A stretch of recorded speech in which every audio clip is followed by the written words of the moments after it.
Selamat datang lagi di Jeki Anggara Channel. Pada video kali ini saya akan menjelaskan cara perhitungan secara manual untuk uji T, pretest, posttest, khususnya untuk uji beda 2 min independen. Sebelum saya menjelaskan video ini, ingat tekan tombol subscribe, like, komen, dan share sebanyak-banyaknya agar video ini maupun channel ini bisa berkembang dengan baik.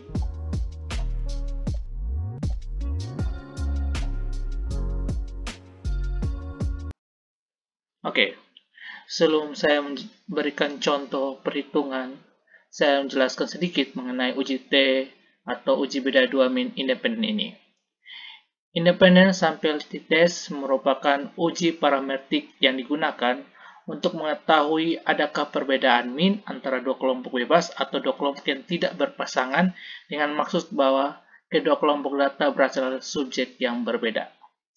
Kriteria data untuk uji T sampel independen ini yaitu data untuk dua sampel bersifat independen atau tidak berpasangan. Yang kedua, sampel acak dari distribusi normal.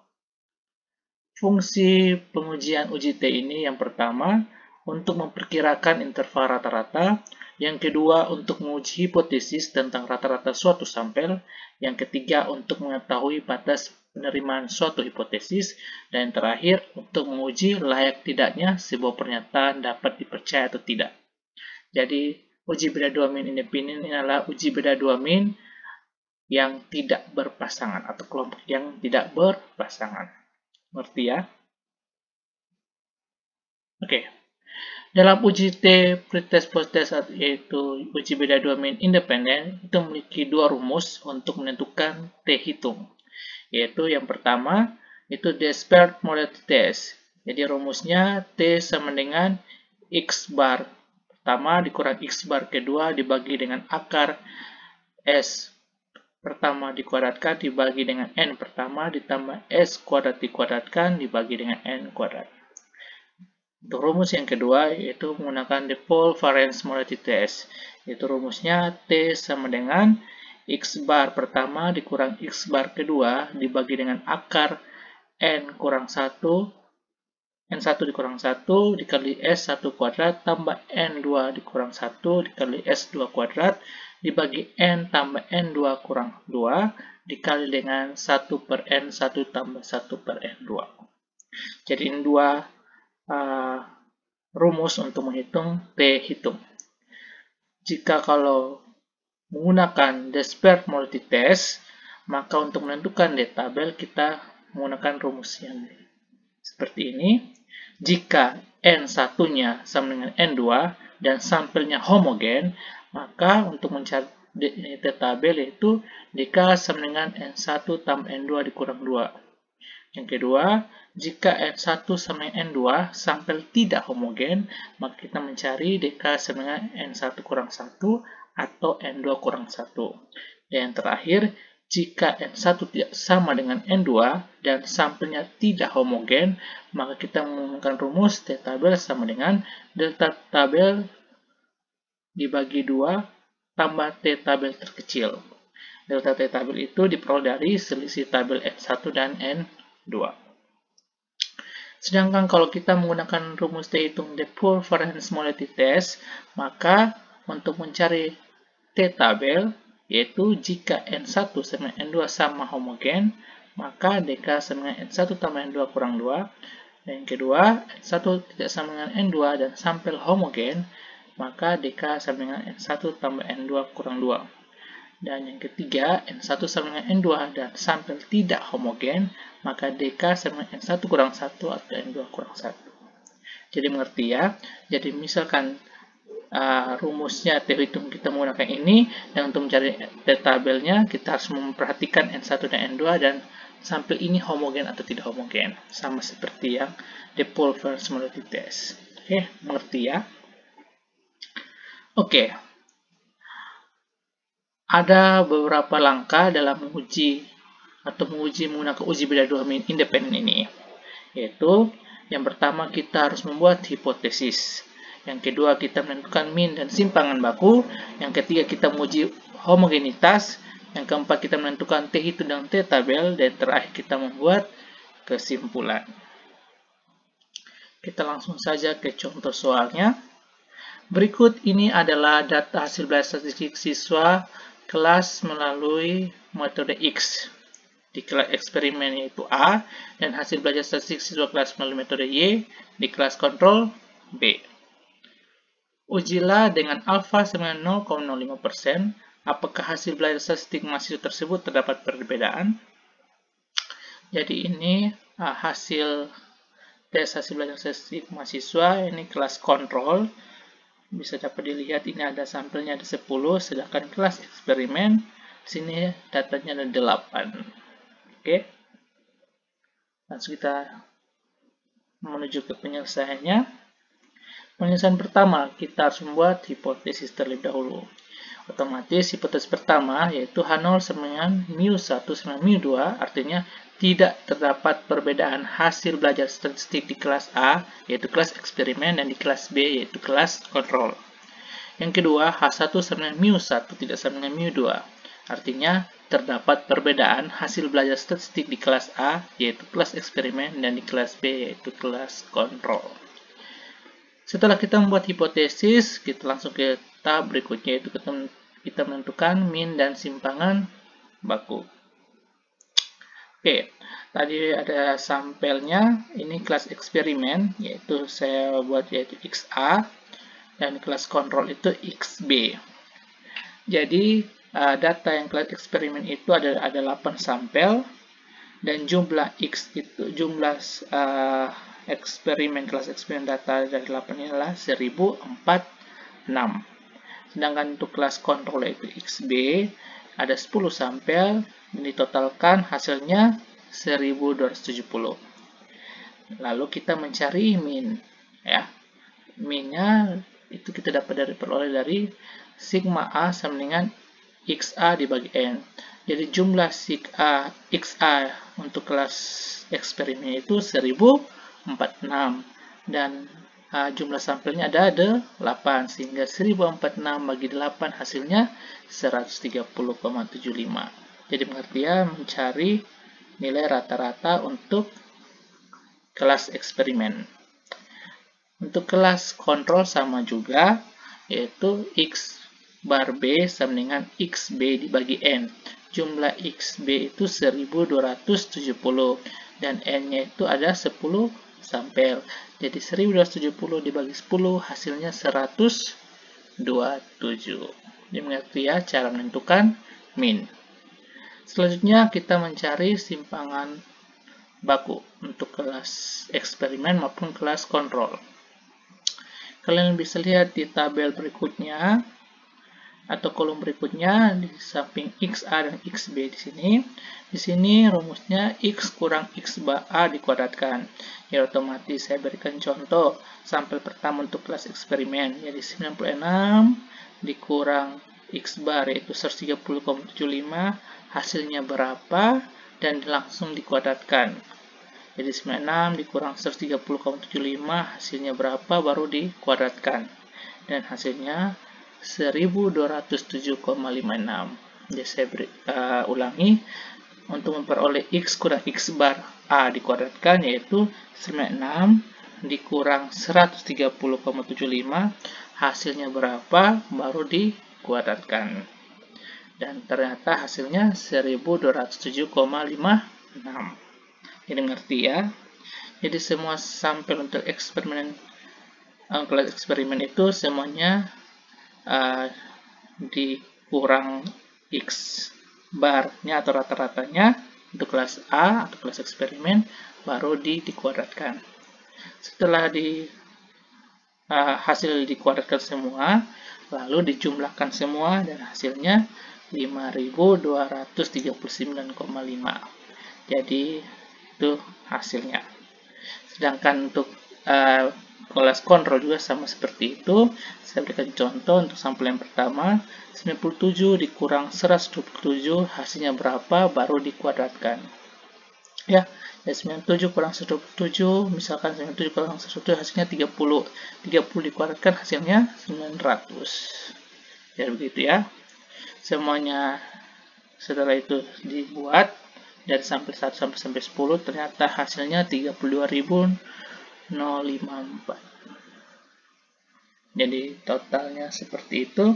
Setelah memperoleh sigma X kurang X bar A kuadrat dan sigma X kurang X bar B yang dikuadratkan, langsung kita masuk ke mencari simpangan baku.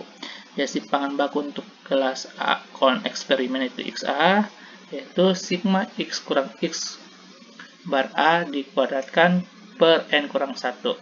Jadi total sigma X kurang X bar A kuadrat itu 5239,5 dibagi dengan N yaitu 8 dikurang 1 hasilnya 7. Jadi 5239,5 bagi 7 nanti hasilnya 748,5. Simpangan baku untuk yang kelas kontrol itu B sama ya sigma X kurang X bar B dikuadratkan kurang N kurang 1 yaitu 32.054 dibagi 10 kurang 1 hasilnya 3.561,56. Jadi mengerti ya cara menentukan min maupun simpangan baku. Oke. Kalau mengerti, kita masuk ke tahap berikutnya, yaitu kita menguji homogenitas. Uji homogenitas ini mengapa kita harus mengetahuinya supaya kita bisa menentukan kita menggunakan rumus hitung yang mana dan tabel yang mana. Oke. Jadi uji homogenitas ini kita otomatis kita harus mencari F hitung. Jadi F hitung itu rumusnya F sama dengan S kuadrat terbesar atau simpangan baku terbesar dibagi dengan simpangan baku terkecil. Tadi kita sudah mengetahui simpangan baku yang kelas eksperimen atau SA kuadrat ini 748,5, sedangkan kelas kontrol itu B, SB kuadrat dengan 3561,56. Nah, jadi yang terbesar itu yang kelas SB kuadrat yaitu 3561,56, yang terkecil SA kuadrat yaitu 748,5. Jadi langsung saja kita masukkan ke dalam rumus. Jadi F sama dengan SB kuadrat dikurang bagi SA kuadrat. Jadi 3561,56 dibagi dengan 748,5. Jadi peroleh F hitung sama dengan 4,76. Mengerti ya? Oke. Setelah kita mencari F hitung, kita mencari F tabel. Jadi F tabel itu rumusnya F sama dengan alfa DKB dibagi DKA. Jadi F sama dengan alfa NB kurang 1 dibagi NA kurang 1. Alfa kita sudah ketahui pada soal yaitu 0,05 dan NB itu jumlah sampai pada B itu adalah 10, sedangkan jumlah sampai pada A tadi 8. Jadi 10 kurang 1 hasilnya 9, 8 kurang 1 hasilnya 7. Jadi 9 itu menghasilkan ini menjadi pembilang, dengan 7 itu menjadi menyebut. F tabel ini kita dapat 3,68. Itu bagaimana? Kita lihat langsung ke tabelnya. Jadi pembilang itu adalah 9, jadi kita lihat di kolom. Sedangkan untuk 7 itu sebagai penyebut, kita lihat di baris. Jadi kita tarik saja 9 di bagian sini dan 7 di bagian baris. Lalu kita hubungkan dan hasilnya 3,68. Jadi ini untuk F tabel untuk alfa 0,05 ya. Kalian bisa cari di internet maupun di buku statistik. Jadi sudah bisa mencari tahu cara memperoleh F tabel ya. Oke. Setelah mencari F tabel dan F hitung, kita menentukan apakah dia homogen atau tidak homogen. Jika F hitung lebih besar F tabel, maka data tersebut tidak homogen. Sedangkan F hitung lebih kecil F tabel, maka dia homogen. Jadi tadi F hitungnya 4,76, F tabelnya 3,68, sehingga F hitung lebih besar dari F tabel, yaitu 4,76 lebih besar 3,68, sehingga data ini tidak homogen. Jadi mengerti ya? Oke, kalau mengerti kita masuk ke tahap berikutnya, yaitu menentukan T hitung dan T tabel. Karena N1 tidak sama dengan N2, yaitu N1 kan tadi jumlahnya atau Na tadi jumlahnya 8, N2 atau NB-nya 10, maka tidak sama dengan kan. Dan sampelnya tidak homogen, maka rumus yang digunakan yaitu untuk T hitung menggunakan disparate multitest, yaitu T sama dengan X bar pertama kurang X bar kedua dibagi dengan akar S pertama dikuadratkan bagi N1 tambah S2 dikuadratkan dibagi N2. Sedangkan untuk T tabel, rumusnya delta T tabel dibagi 2 tambah T tabel terkecil. Delta tabel itu carinya yaitu selisih T tabel N1 dan N2. Ya, ngerti ya? Kenapa kita menggunakan rumus ini? Karena N1 tidak sama N2 dan sampelnya tidak homogen. Oke, kita mencari terlebih dahulu T hitung. Tadi sudah diketahui Na punya nilai yaitu 8 dan NB punya nilai 10. Sedangkan X bar A itu 130,75 dan X bar B itu 127. Dan simpangan baku untuk A itu 748,5 dan simpangan baku B itu 3561,56. Langsung saja kita masukkan ke dalam rumus, yaitu sama dengan X bar A kurang X bar B dibagi akar S A kuadrat per NA tambah SB kuadrat bagi NB. Ya, sama dengan 130,75 dikurang 127 dibagi akar 748,5 dibagi 8 tambah 351,56 dibagi 10. Nah, hasilnya 3,75 dibagi akar 449,7185 sama dengan 3,75 dibagi 21,21. Dan hasil akhir yaitu T hitungnya adalah 0,1768. Jadi mengerti ya cara memperoleh T hitung. Sedangkan untuk T tabel, kita harus mencari dahulu T tabel untuk Na dan T tabel untuk Nb. T tabel untuk Na itu rumusnya alfa Na kurang 1, sehingga 0,05 Na itu 8 kurang 1 yaitu 7, jadi 0,57, hasilnya 2,365. Sedangkan T tabel untuk NB yaitu alfa NB kurang 1, NB nilainya 10, sehingga 0,05 10 kurang 1 0,59, hasilnya 2,262. Nah, T tabel untuk Na dan NB ini 2,365 dan 2,262 yang dapat dari mana? Kita langsung saja lihat di tabel. Kita lihat di alfa untuk uji dua pihak yaitu two tesis, jadi 0,05 yaitu kolomnya sesuai dengan data atau soal.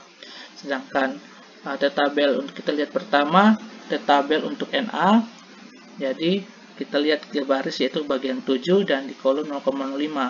Jadi hasilnya 2,365. Ngerti ya? Sedangkan untuk NB kita lihat di baris bagian yang ke-9 dan kolomnya 0,5. Jadi hasilnya 2,262. Jadi ngerti ya cara membaca T tabel.